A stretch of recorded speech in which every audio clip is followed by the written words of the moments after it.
So it's week 28 in the Barclays Premier League, and this is the opening match of the weekend. It was played on Friday night at Carrow Road, and it was Norwich, bottom of the table, against third placed Leicester. Team news then, Buendia was back in the starting lineup for the Canaries. Leicester, a couple of changes. Tielemans and Ndidi were on the bench. Pratt and Chowdhury in for them. No Vardy, he's injured. So Inacho led the line up front alongside Perez. Early action, a couple of half chances, but the keepers, Michael and Krul, were in charge of it. The effort by Pereira, who set up Inacho early on, looked like his effort had slightly struck the post, but having said that, Krul was never in any doubt in pushing it to safety. We got to the break then, goalless. 3 minutes in, a delightful move by the Foxes, who probably was slightly the better.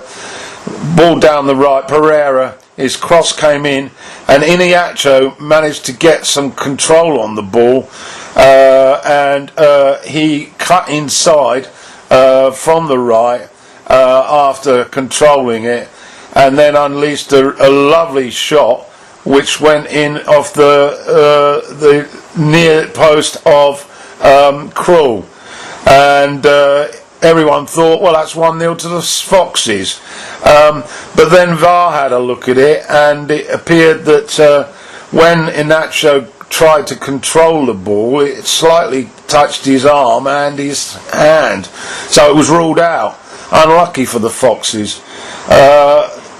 Few minutes later, Perez headed just wide, and then 65 minutes. An effort from Duda from Norwich warmed Schmeichel's palms, and then on 69 minutes Norwich were looking more in it has to be said, and a long cross from the right wing went over the top of the players in the box, and at the left side of the penalty box was Lewis, and he controlled the ball and then hit a lovely sweet shot with his left foot that sort of swerved wide of Schmeichel and went in Schmeichel's left edge, and so the Canaries had gone one up. And after that, there was not a lot really of a response from Leicester, although Ndidi did have a header which went just over. But Norwich comfortably held on, and so at the final whistle, they'd won the game by 1-0. In addition to that, I just want to update you on the Europa League last 16 draw, which was made yesterday morning. And this is how they came out of the hat. The first match, Istanbul against Copenhagen. Out second, Olympiacos at home to Wolves. Then Rangers at home to Leverkusen. Of course, these are first leg ties. There are two legs in this stage of the competition. Wolfsburg came out against Shakhtar. That looked a promising clash. And Inter, they're at home to Getafe. Getafe disposed of Ajax. So that should be a real great match.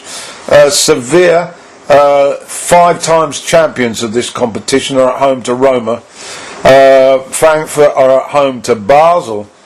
And then the Austrian team in first place in the league at the moment, LASK, they got the tie of the round probably at home to Manchester United, financially that is. And so that's the 8 fixtures that will take place on the 12th of March, and the return legs are a week later. And just a little bit of news, Laporta, Manchester City's defender, is going to be out for a month after being taken off in Spain. Okay, that's the first fixture dealt with. So it's the opening salvo on Saturday, the early kick-off. Brighton at home to Crystal Palace. Team news, not Not too sure because I arrived late at this one. Internet connectivity problems as usual, plus the barrage of ads. 3 minutes anyway, an early shot from Mopé. With his back to goal, he managed to turn and get his shot away, but it was put behind by the keeper, Gaeta. Up the other end, a minute later, Benteke put through after a floated ball over the top, found him beautifully, but his effort was tame and woefully wide. On the 10-minute mark, Coyote in a great position, but he failed to get a meaningful touch in the 6-yard box, and Ryan managed to grab the ball. On 17 minutes, Mopé again, a good strike forced a save from Gaeta, and Mopé retrieved the ball, but his second attempt to cross was forced behind, and from that corner taken by Moy, a dunk arrived, and his effort was cleared away to March, whose final shot was held comfortably by Ryan.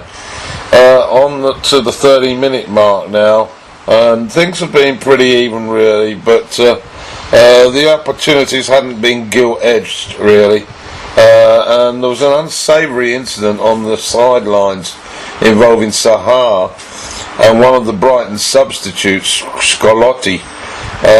We didn't see too much of it, but it ended up with Sahar spitting.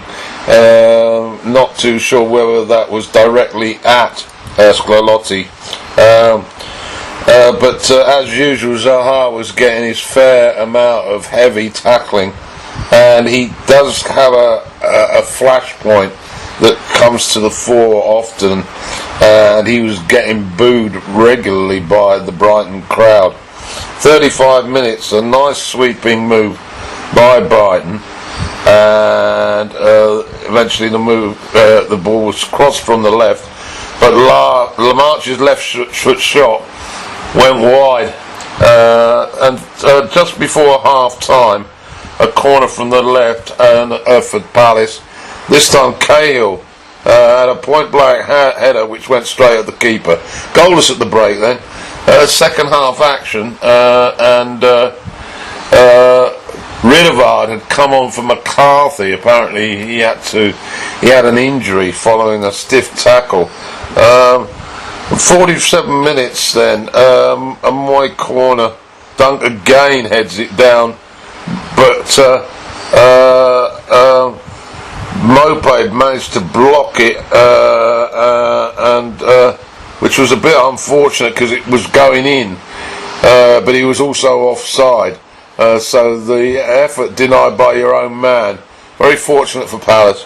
52 minutes, Trossard chips and bends a right foot shot just wide of Gaeta's left post.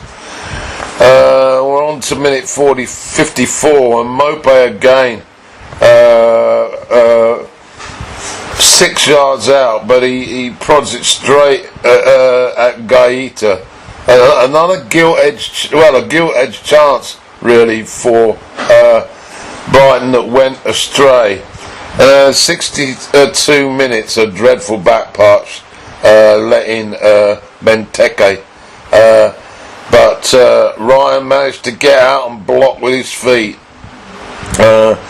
and Murray came on 65 for March, and a few minutes later Moy's shot was deflected, but it became easy for Gaeta. Into the last quarter now, and Benteke puts Ayew free, and he clips it past Ryan nonchalantly. The keeper did get a touch, but it fell in the corner of the goal, and Palace had taken the lead 1-0, and they probably just about deserved it, although Brighton had more of the play. 79-minute pressure from Brighton again. Handabach had a shot which was blocked, and the follow-up by Moy was thwarted. Palace's defence standing pretty firm, really, all in all, and the closer we got to the final whistle, it looked inevitable that they were going to hang on. Although there was a late scare when Tosin, who had been brought on, he managed to around the keeper, and this would have made it safe 2-0. But Saha amazingly hit the post with the goal gaping. So that was about it, really. Final whistle. Brighton getting further into the dreaded drop zone area. Had lost this game. They've got some difficult games to come. Final score then at the Amex: Brighton 0, Crystal Palace 1. So to St James's Park then. Newcastle home to Burnley. Team news: Dwight Gale was in from the start. St Maximin put on the bench. Bruce certainly making a few changes. Shah was on the bench, but John Joe Shelby was back in the starting lineup. For Burnley, the only significant team news was that Wood was good enough to get back to the bench, but not fit enough to start for the 90. Into the action then, and Vidra again up front with Rodriguez, and Burnley won the fixture at Turf Moor by a goal to nil. Early opportunity for Gale put through, but a very poor touch, and the ball just sauntered through to Pope. Almiron looking lively, but he managed to create a nice opportunity for himself, but then his effort was pretty weak, and the chance was lost. A corner for Newcastle from Shelby, and it was an opportunity that came to Ritchie, whose strike grazed the side of the post, but it was goalless at the break. Nothing much from Burnley up until then. Second half, Gale had another spectacular overhead kick from an Almiron cross that went just wide. Ritchie, a heavy strike that was blocked, and away that effort went as well. It was not surprising then that we got to the final whistle. A pretty dismal performance by Burnley, but they managed to get the draw. Newcastle definitely had the best chances, but they still can't score goals. So final score at St James's Park was Newcastle 0, Burnley 0. So to the Vitality Stadium then, Bournemouth at home to Chelsea. Team news: Cook was back in the defence for the Cherries, as was Ake. He was back also. Harry Wilson back on the bench. Chelsea, a few changes as well after that mauling by Bayern Munich in midweek. Abraham had picked up a knock, so he wasn't available. An ankle problem. Loftus-Cheek still on the bench. Maybe he was going to get on this time. And Rudiger was also benched. Tamari in for him, and Pedro in for Willian. Willian, in some contractual problems with Chelsea, could well be on the move. If he is, I hope that Solskjaer's watching, because he would be perfect for United. But that's a rather self-centred view of it, I must admit. Into the action, and a couple of early chances for Billing. First one after Stacey overlap on the right, that went high and over, and then a little later, from a very tight angle, Billing hit the side netting. Up the other end, Mount, a shot from distance which warmed Ramsdale's palms. He scrambled a bit to push it behind, and on 33 minutes the increasingly good on the eye Reece James with the ball running down the flank there, and his shot was met by Giroud, a lovely flick towards goal, and it sort of hit the bar, but it came down perfectly for Alonso, who was at the far post area, and he stroked it home for 1-0. That was the score at the break. Into the second half, and Giroud should have doubled their lead, but he prodded it wide after again Alonso. Good work, and so it stayed 1-0. But at 54 minutes, the equaliser from a corner, and it was some neat work from Lerner, rising to head the ball home.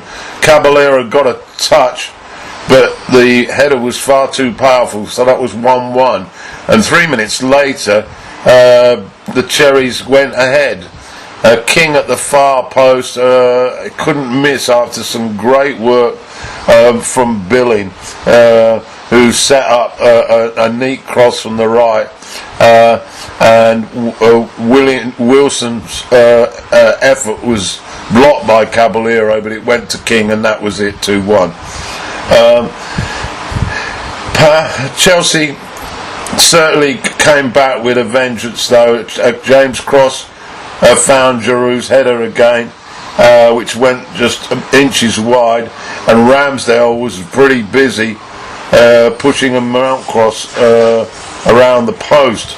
But finally, on 85 minutes, Pedro in lots of space inside the box. His strike was too strong for Ramsdale, who got a hand to it, but Alonso again following up from the strike headed into an empty goal, and that we're about level. In added time, Alonso, who'd already got a brace, should have got his hat-trick. Great opportunity, but his effort went wide. So that was it. Final score at the Vitality Stadium: Bournemouth 2, Chelsea 2. Great game. So to London Stadium, West Ham at home to Southampton. Team news: Moyes rang some changes for West Ham after that thriller at Anfield. Haller and Bowen were in from the start. Snodgrass, Anderson and Lanzini on the bench. For Southampton, Ings was also on the bench, rested I assume. Obafemi up front, and there was no Ginepro. He was on compassionate leave following his mother's death. West Ham early chance on 3 minutes, and came to nothing. But the Hammers looking bright early on. 15 minutes, Bowen converted after some great work by Fornells through ball, and it went in the corner of the net, high and wide of the keeper, and so West Ham in front by a goal to nil. This followed a great run by Antonio down the left, who found Haller, but this time the goalkeeper managed to save. 31 minutes up the other end. An opportunity this time for Southampton on the break, and Obafemi clipped a half volley neatly into the corner from a delightful move to level things 1-1. Approaching the half-time break now, and a Creswell corner finds Diop, but he managed to head it wide of the target. And then on 40 minutes, Haller, who was looking increasingly threatening, created some problems for McCarthy, the goalkeeper, and the ball fell to Haller, and he forced the ball over the line. So that was 2-1 at half time, and well deserved for West Ham. Second half action then, and West Ham continued to take the game to Southampton, and on 54 minutes they got their rewards. Antonio managing to blast home after again some good work from Fornells, who chipped the ball over the defender, and that was 3-1 for West Ham. Antonio again should have got his second a little later, but his effort steered wide of the post. But it was good enough. Ings did come on, but had an opportunity to pull one back, but it was wide of the target. West Ham good value for this win, and it should help their fight against the drop. Final score at the London Stadium was West Ham 3, Southampton 1. So the late game on Saturday saw the league leaders Liverpool at Vicarage Road. Liverpool going for that record number of wins, surpassing Manchester City. Team news: Liverpool Matip was on the bench, rested. Lovren in at the back, and Keita and Gomez were also rested, not even on the bench. Welbeck still warming the bench for Watford.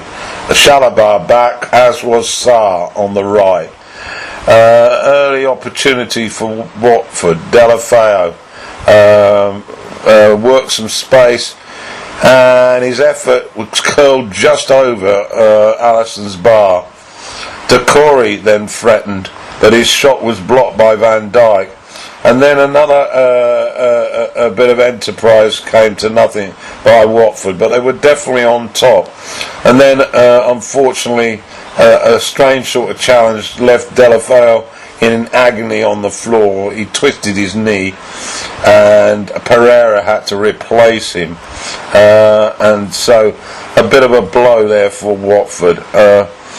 Alisson got himself in a muddle following a challenge by Deeney, and Deeney had a couple of bites at the cherry, but the second one he should have done better, and it went wide.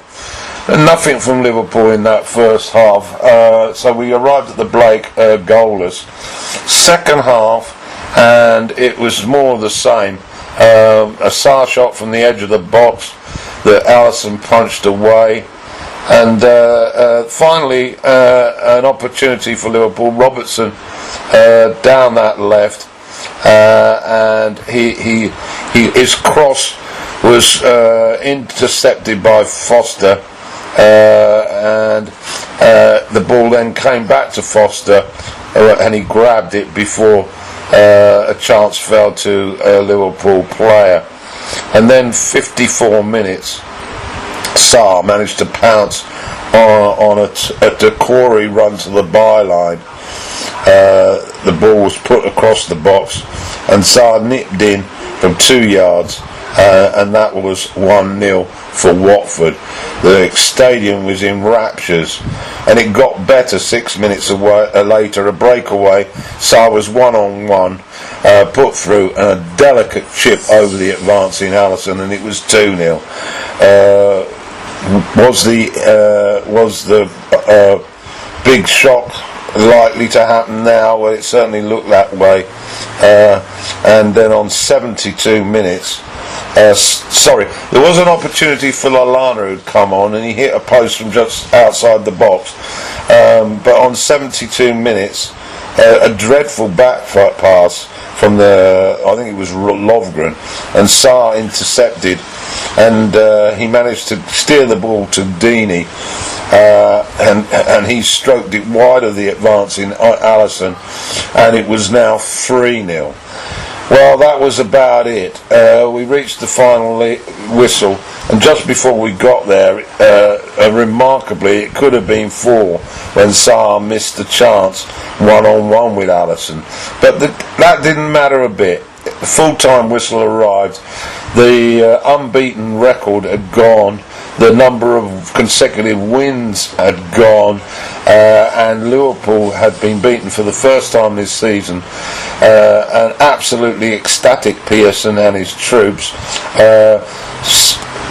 were running round the pitch celebrating a tremendous victory. Full-time score at Loftus Road, and believe it, it did happen. Watford 3, Liverpool 0.